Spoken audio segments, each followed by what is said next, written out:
Hi guys, so the devs are going to be releasing a new build on the PTR on the 27th for PC, and changes they've listed for it have got me excited about For Honor again. I just wanted to do a video on what I thought of each of the individual changes, or more the changes that really caught my attention, and whether they're right for the game or maybe some of them not so right for the game. I'll also, towards the end, go through which heroes I think will do well on this particular build and which ones might struggle a little bit. So the first change that really caught my attention, and I'm sure most of you already guessed this, and it was the chip damage. They are finally looking to add some chip damage to their game. Not gonna lie, this game has been missing this since release. And they have slated a value of 18%. Seems completely reasonable.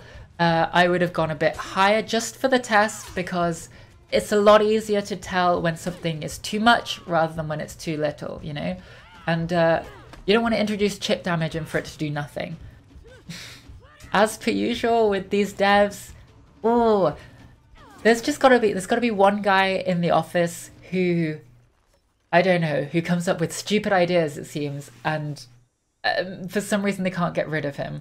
Like he's the boss's son or something ridiculous like this, because somebody chimed in and goes, you know what, wouldn't it be great if chip damage doesn't kill the opponent?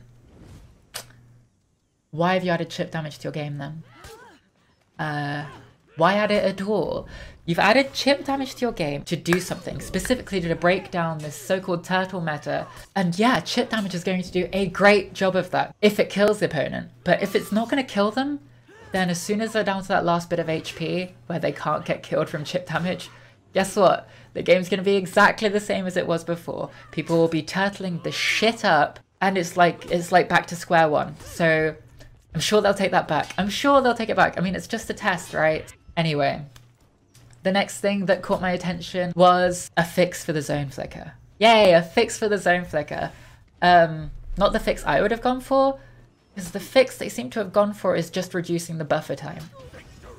It might work, and I pray to jbirse that it does work, but it might not. It's still using a buffer space where you have time after pressing one button to press the other button, or rather the other button, to activate the zone attack. Within that buffer time, it's still going to register as either a heavy or a light attack, whichever one you pressed first, and that seems like it's open to exploit still nonetheless. I personally would have gone for a singular button, which is exclusive to the zone attack, but this might work. The next thing that I looked at, and I'm definitely happy to see, is out of stamina changes. They want to really cement out of stamina as being a state that you want to avoid, and I like that.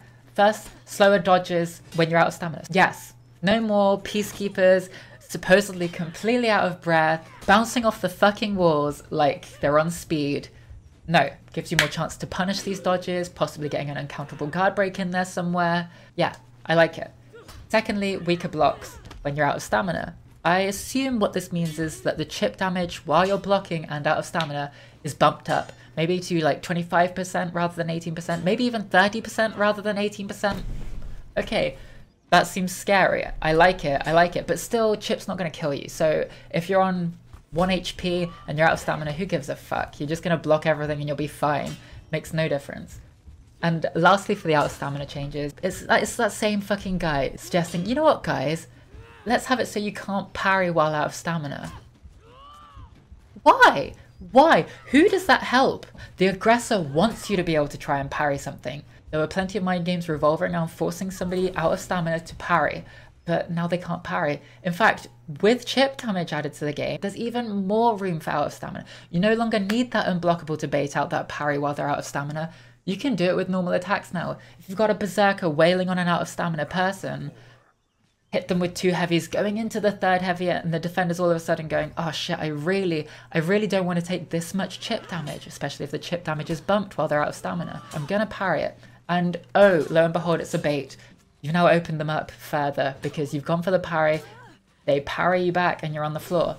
That's what you want to see. You want to see people having to read their opponent. That's what fighting games are all about. Reading, speed, skill. But no, they decided to remove parrying. So they need to fire that guy. They need to fire that guy, whoever he is.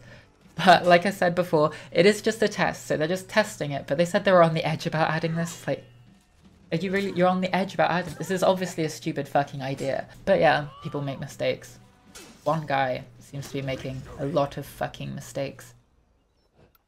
Now, the last thing that I saw, and it's interesting, not sure where I stand on it yet, but that is their changes to parries. Firstly, no guard break on any parries. No guaranteed guard break on parries. Okay, I can agree with this. It's different, but from a realistic standpoint, you don't parry somebody and then just sit there and choose what's going to happen. You're not going to go, oh, I'm going to go for a huge overhead attack. No, you parry somebody into an instant riposte. So in that context, yeah, it makes a lot more sense. It's going to feel a lot faster. The whole game's going to feel a lot faster because of these sorts of changes. I like it. The only problem I see with no guard breaks on parries, I'm not even sure if it's a problem, is when are you ever going to see a guard break anymore?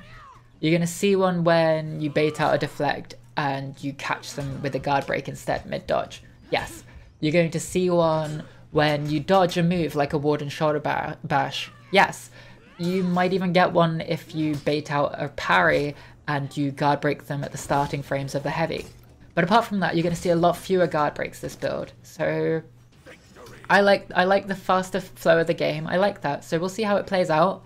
The other difference is they're making it so that light parries are equal to heavy parries. Well, rather, both are the same. They both only give you a light attack. Okay, again, I can see this being a good change. If you play against more experienced players, if you play a lot more for Honor, light parries will become way more common than heavy parries. Way more common. They're no harder to do than heavy parries. They're more likely to come out, or they feel like they come out a lot more. They're more predictable is what I mean. And there's less punishment for going for a light parry. You could perhaps even see a heavy parry giving you more in terms of time than a light parry for a couple of reasons. Heavy parries carry some inherent risk. One, you have to predict that it's going to be a heavy, and they're less common. Two, heavy parries, heavies can be cancelled, heavies can be feinted, and because of the other changes that they're doing, where if you go for a parry, you can't cancel back into blocking, into a neutral blocking state as quickly. If you go for that heavy parry and they feint, they're going to get a light attack on you for free, in all likelihood. This is because when you feint a heavy, oftentimes people will feint a heavy straight into a light attack, right? And if you're going for that heavy parry, you'll get hit with the light attack. So there's inherent punishment there. So it could even be a case of heavy parries giving you the guard break if they decide to change it again, obviously, and light parries only giving you the light attack. Also, in terms of realism, when somebody's going for that big weighty attack where they're putting their body weight behind it, they're putting their momentum behind it, and you shift their momentum, they're gonna be more open than if it's a less involved attack. So yeah, I can see a moment where somebody goes for a huge attack, you parry it, and oh, all of a sudden they're left open to a big attack. So maybe something to think about in the future, for sure. But I'm really liking where these changes are going. I'm really liking where these changes are going. So many people like me saw lots of potential in For Honor when it first came out, so much potential, and it was missed ever so slightly, and there's still chance, and they're still moving it towards that. They might well just pull a whole Rainbow Six Siege on us and have a competitive game out 6 months after release or whatever. Have a game where it feels balanced, competitive, exciting, fast, fun, skillful. So yeah, I'm excited for that.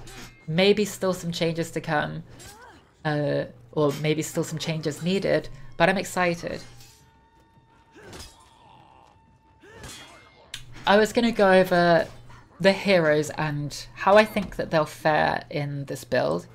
I think the game will still revolve around that last bit of HP.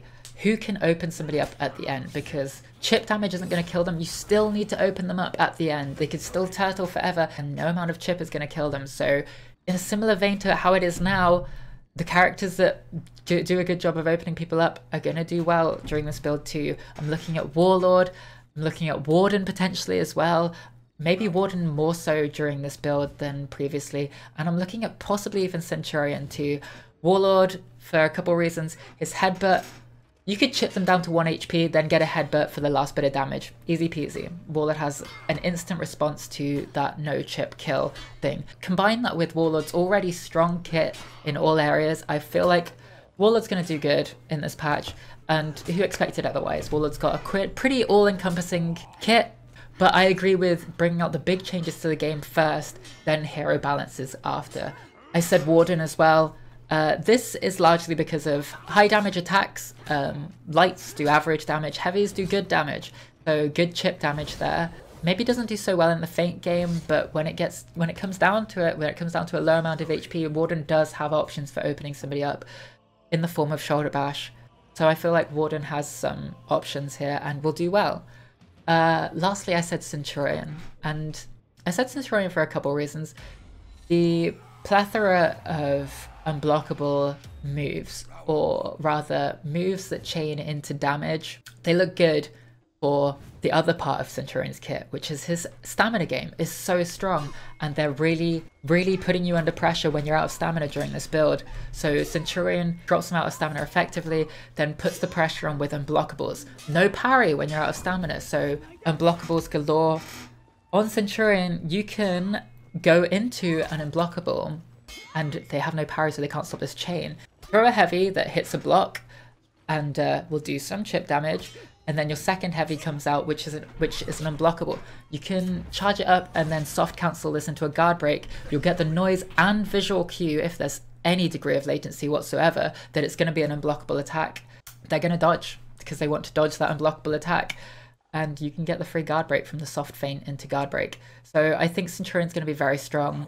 The other thing is he has fast heavies, which do 25 damage, so net that last bar of HP, potentially, against weaker opponents who aren't so good at the game, I guess. Otherwise, it's just going to get blocked like everything else. Then, if we talk about who's going to be a bit weaker, again, I really feel like this is going to be your Kensei, your Berserker. The reasons for Kensei and Berserker, I think it'll be a bit strange for them. They'll do really well with the added chip damage. They both have really strong feint games, high damaging attacks. Kensei has high damaging light attack. Actually, they both have high damaging light attacks if you're talking about their first light attack. 17 on Berserker, 20 on Kensei. And when you parry somebody, you get a light attack. So they'll both do well with parrying, with the general game, with added chip damage. Their high damage attacks will do a lot of damage on block. Their feint game will mean that parries are more difficult to confirm, more difficult to predict. They'll do very well, all the way up until the point where the opponent can't be chipped to death. And at this point, they've got to open their opponent up and finish them off with some straight to skin, no blocking damage. And these characters have no openers. So again, they'll both be stuck. So somebody could turtle their way back up to 25 HP from the regen, and then maybe go for something risky, go for something that could be parried. They get parried once, the Kensei drops them down to 5 HP, 25 minus 20. For those of you bad at maths. Drops them down to 5 HP, then, oh, they're going to turtle up again. Cover that back up to 25 HP, and then go for some risky stuff again against the Kensei. Each time they're risking it, they could potentially get damage against the Kensei, and if it fails, they go back to turtling again on 5 HP, and regen their HP again. So, Kensei Berserker, the patch isn't going to do anything for them, in my opinion. But if people can just chip me to death, then I'll just die from blocking all the time. Yeah, that's the bloody point. Blocking's easy. If you're just stood there holding a board up and somebody's wailing on you with a fucking anything, with a baseball bat, with a axe, do you think you're gonna last forever? No, you're gonna get hit twice, and then your forearm's gonna snap in two because it's a fucking raider axe and it'll hurt a lot. So yeah, there's gonna be some problems with this build, I predict. But we'll see. I'm really excited to play it. 27th for PC.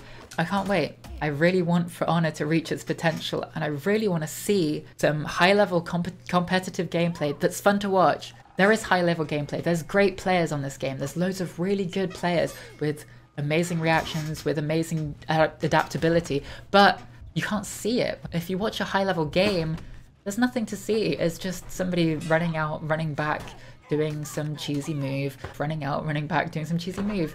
Anyway, like I said, guys, I'm going to do more in-depth videos over the next couple days. If there's anything you want me to go over in detail, let me know in the comments.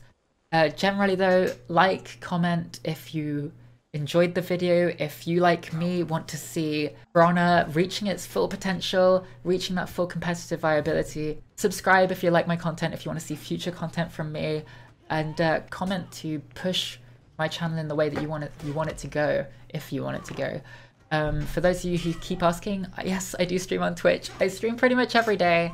Come, it's good fun. And thank you for watching, guys. You're great.